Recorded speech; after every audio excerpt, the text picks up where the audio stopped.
Evaluate Dr. Jim. You notice how quickly I volunteered? I did, you did. There was a reason for that, because he had already got the book filled out. No, not really. That's right. But there were a couple things that I wanted to really pick apart about his speech, because we all enjoy listening to Dr. Jim speak.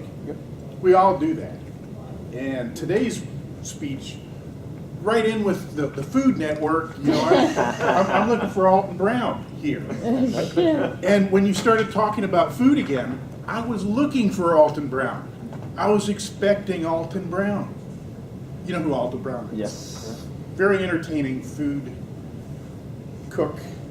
He's kind of the male equivalent of, what's her name? The French chef. Julia Child. Julia Child. I thought she was British. Yes. So normally on evaluations, you say something nice, and then you critique a little bit, and then you say something nice again. I changed the rules. I'm going to pick them apart. I'm going to say a few nice things, and then I'm going to pick them apart again. No, not really. You started off casually. Like, okay, this is another speech. It's the same thing I gave last week, which is what we thought, but turns out it was not.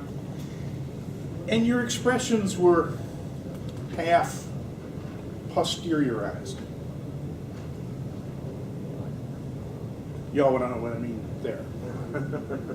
He didn't follow through on his expressions. When you were saying something that was possibly sinister, you raised the eyebrow, almost like the light comes on underneath you. But it was all kind of, you started off, you just weren't into it. At least not to start. You got into it in the middle of the speech. It was really good and entertaining, was it not? I mean, how much could you, we were fascinated by garlic. Incredible job there.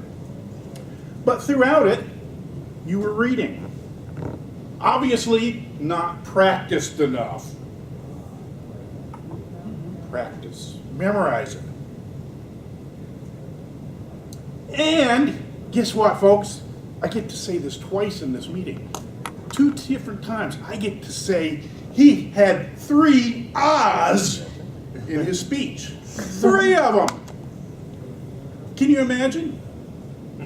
That's more than I heard from him last year. Why? Because he didn't practice the speech. Good job, Doctor.